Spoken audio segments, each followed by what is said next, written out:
Victor Crane was a man who wore normalcy like a mask. On the surface, he was unremarkable. Average height, plain face, quiet in public, rarely drawing attention. But beneath that exterior was a mind as twisted as the shadows of the alleyways he often wandered. The town had always sensed something off about him, how he lingered too long near schools, how his gaze followed children for longer than it should. But suspicion is easy to ignore until it becomes undeniable. It began on a cold, moonless evening.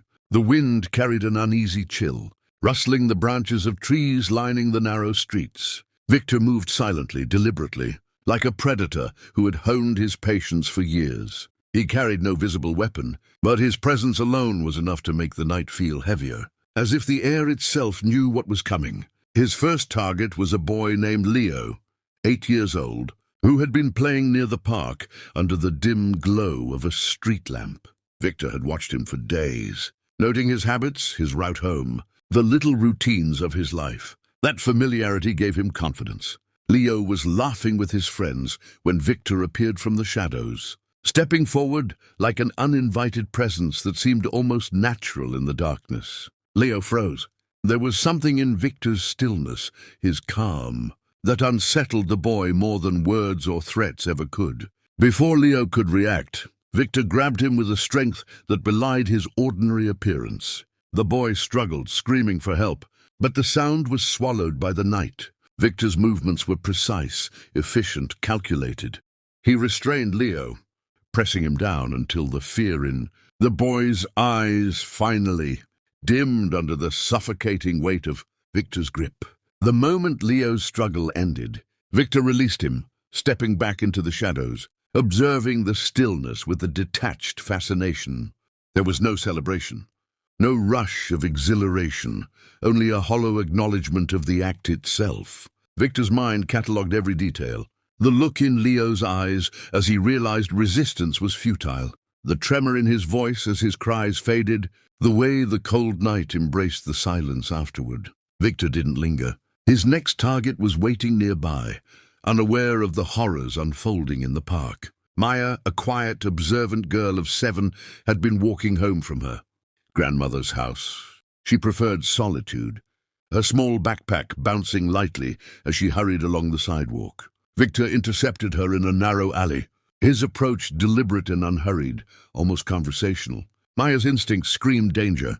She tried to run, but Victor's knowledge of her habits gave him an advantage. He cornered her, pressing her against the wall. She struggled, kicked, and screamed, her small fists hitting air that seemed to offer no protection. Victor's hand closed over her, and in a terrifying moment of calm control, he forced her into submission. Unlike with Leo, this encounter required endurance. Victor had to maintain control as her panic flared, her small body thrashing until finally silence settled over her. Afterward, Victor stepped back again, studying the results of his actions like a scientist observing an experiment.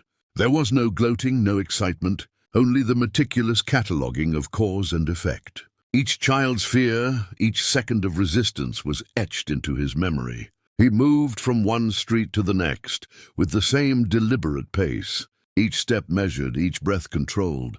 As the night deepened, the town slept unaware. Streetlights flickered and distant dogs barked, but no one noticed the subtle signs of horror passing through their streets. Victor's presence was like a shadow stretching across the landscape, unnoticed until it had already claimed its prey. By the time the first hints of dawn began to creep into the sky, Victor had finished his first night of terror. 2 children were gone, their absence already beginning to ripple through the community in whispers of confusion and unease. The events of the night remained hidden, waiting for discovery, while Victor retreated into the anonymity of his home. Inside, he washed his hands, cleaned his clothes, and sat silently in a chair, his mind already planning the next steps. There was no remorse, only a detached reflection on his own methods. He reviewed each encounter meticulously, analyzing what worked, what could be improved, and how each act of control made him feel powerful in a way he had never experienced before. Victor Crane was a man who thrived on control, on fear, on the silence that followed terror. And as the town woke to a new day, blissfully unaware. The first threads of dread were beginning to form, threads that would soon unravel the lives of 5 children and engulf the town in a nightmare it could never forget. Victor Crane moved through the town with the ease of someone who believed the world belonged to him.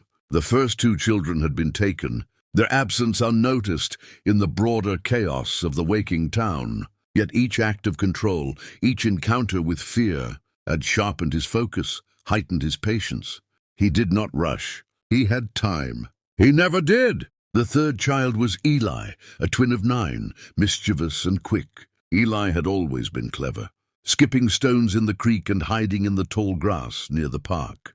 Victor had watched him for days, noting every habit, every moment of inattentiveness.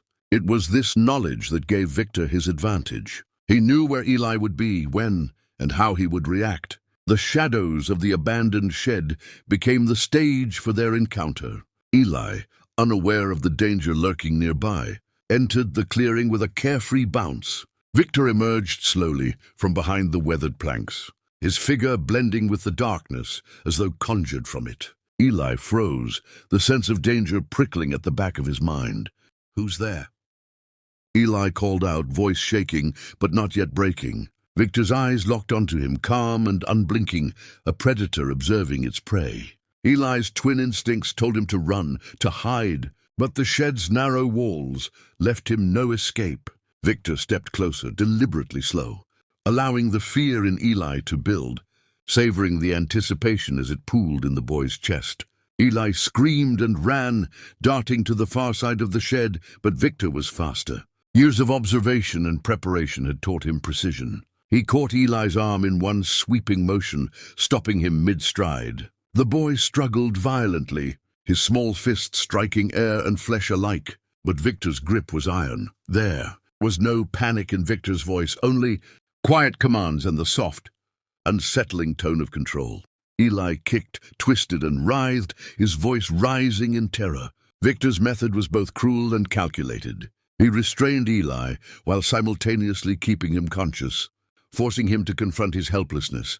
Each flail, each desperate attempt to break free, was meticulously countered, leaving Eli exhausted and trembling. The boy's strength faded under Victor's relentless control, until finally the struggle ceased. The echoes of Eli's cries lingered in the shed like ghosts, while Victor stood over him, emotionless, cataloguing every reaction, every twitch of fear.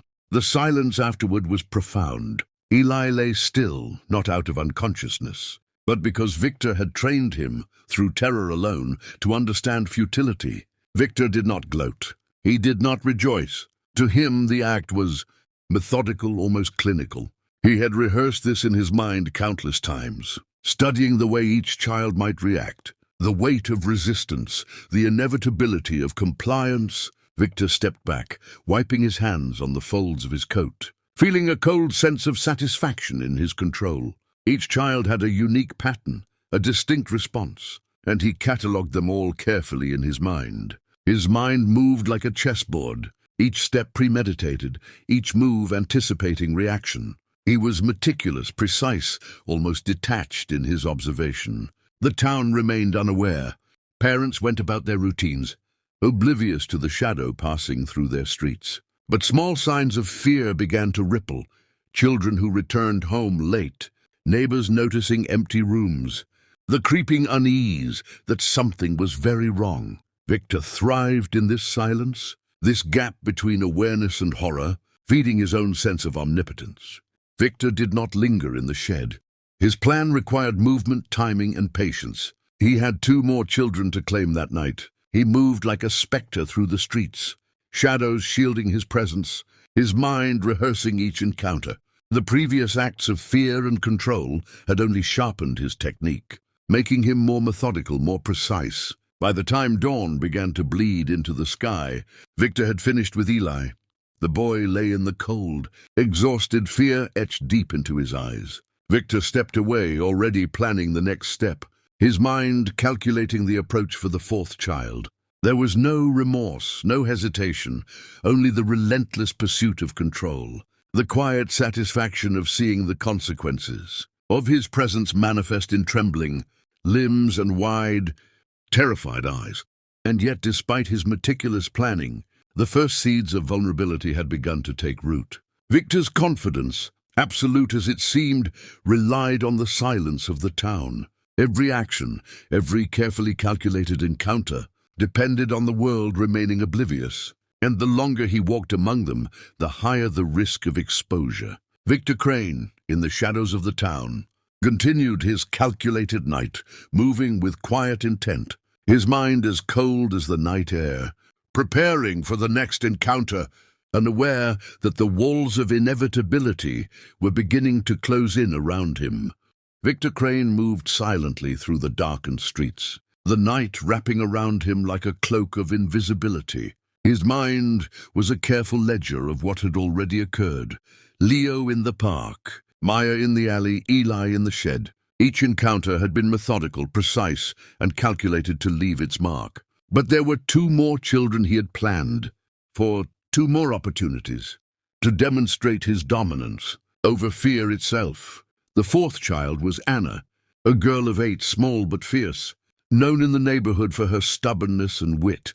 Unlike the previous victims, Anna was defiant in ways that intrigued Victor. She resisted more than she ran, and her eyes sparked with the kind of determination he rarely encountered. He had watched her for days, observing the way she played with friends, the routes she took home, the hidden nooks she preferred for solitude. Victor found her near the edge of the old community garden. The air was crisp, carrying the faint scent of damp soil and fallen leaves. Anna was collecting small flowers, humming quietly. Unaware of the shadow that approached, Victor stepped closer, slowly, deliberately, ensuring she noticed him only when it was too late. The sudden presence startled her. She froze, her eyes wide with alarm. "Who are you?" she demanded, her voice quivering but firm.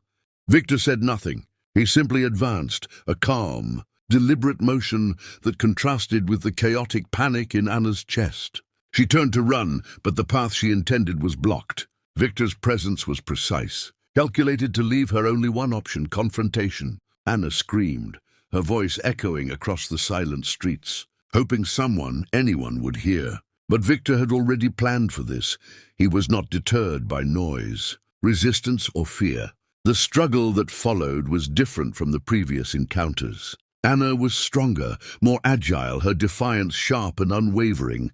She kicked and twisted, clawing at his arms, biting at his hands, desperate to break free. Victor responded with cold precision, restraining her in a way that minimized injury but maximized control. He did not lose his composure. He had anticipated this. Every movement of Anna's body was catalogued in his mind, each act of resistance feeding into his calculations. Victor did not act out of anger or desire for cruelty. He acted with the patience of someone who had rehearsed every possible outcome. He allowed her to struggle, allowed her fear to build, before gradually asserting control. Hours could have passed in the way he manipulated her panic, prolonging the tension without unnecessary haste. Anna's resistance weakened slowly, until exhaustion replaced defiance, and her movements became sluggish. Victor observed the shift carefully. The quiet moment of stillness, the point at which the mind begins to accept inevitability, was what fascinated him most. Anna's eyes, once sharp and alert, now reflected resignation mixed with terror. He had achieved the psychological dominance he sought. His mind recorded it meticulously. The precise moment when a human being realizes that resistance is futile. After securing control, Victor stepped back, allowing the silence of the night to envelop them both. Anna did not yet comprehend the full extent of what had happened, and Victor did not rush to clarify. The psychological tension, the lingering fear, was as much a part of his plan as the physical restraint itself. By the time Anna ceased her struggle, Victor had already mapped the final encounter in his mind. Each child had been unique, each act of control distinct, yet all followed the same overarching pattern: observation, anticipation, confrontation, and mastery. He relished this, not in sadistic joy, but in the meticulous order it provided, a stark contrast to the chaos of human emotion that surrounded him. As he moved away from the community garden, Victor's mind was already anticipating the final child. the culmination of the night's orchestration. The air grew colder, the streets quieter, yet the tension within him intensified. He had almost completed his night of control, almost perfected his plan. Yet a subtle unease began to creep in, not from fear of discovery, but from the awareness that perfection is fragile, that one misstep could unravel the careful lattice he had constructed. Anna's final moments of fear lingered in Victor's mind as he prepared for the last encounter, the culmination of his carefully plotted night. The final assertion of dominance over human terror awaited him. He moved with measured steps, precise breathing and calculated intent, ready to complete what he had begun, unaware that the walls of inevitability were closing in faster than he anticipated. Morning arrived too quietly. The sun rose over the town as if nothing had changed, as if 5 children had not vanished into the night. But something was wrong. Parents woke to unanswered calls. Beds were empty, shoes untouched. Breakfasts grew cold on kitchen tables, while panic spread from house to house like a sickness with no name. The first scream came from a mother who found her child missing, then another, and another. Within hours, the town was drowning in grief and confusion. Streets filled with police cars. Officers moved door to door, asking the same questions again and again. When was the last time you saw them? Who were they with? Did anything seem strange? Detectives quickly realized this was no accident. 5 disappearances. One night, similar locations, similar timing. Someone had planned this. The town locked itself indoors.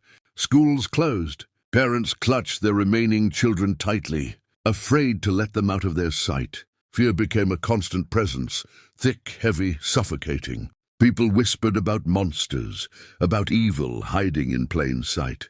Detective Sarah Monroe led the investigation. She studied the maps late into the night, drawing lines between locations, noting patterns others missed. All paths seemed to circle back to the same area, the same streets, the same hours. And one name kept appearing: Victor Crane. Witnesses remembered seeing him walking late at night. Others recalled his strange behavior, how he watched too closely, lingered too long. A neighbor mentioned hearing children's voices near his building, then sudden silence. Another remembered Victor returning home unusually late, agitated, washing his clothes at dawn. Police obtained a warrant. When officers entered Victor's apartment, the air itself felt wrong. Everything was clean, too clean, furniture perfectly aligned. No warmth, no signs of life. But detectives know that emptiness can speak louder than chaos. They found notebooks, not names, not drawings, just patterns, timings, locations, observations, written with obsessive precision. It was the work of someone who studied people, especially children, not as humans, but as variables. Outside, the town held its breath. Inside, Detective Monroe knew they had found their monster. Victor Crane was no longer invisible. Victor Crane didn't hear the police arrive at first. He was sitting in the dark of his apartment, the city's distant sirens blending into a dull, familiar hum. His calm was deliberate, constructed. He believed calm made him untouchable. That belief shattered when a sharp knock thundered through the door, followed by a voice that left no room for negotiation. "Police, open up now." Victor stood slowly. For a brief second, he considered running, but there was nowhere to go. The building was already surrounded.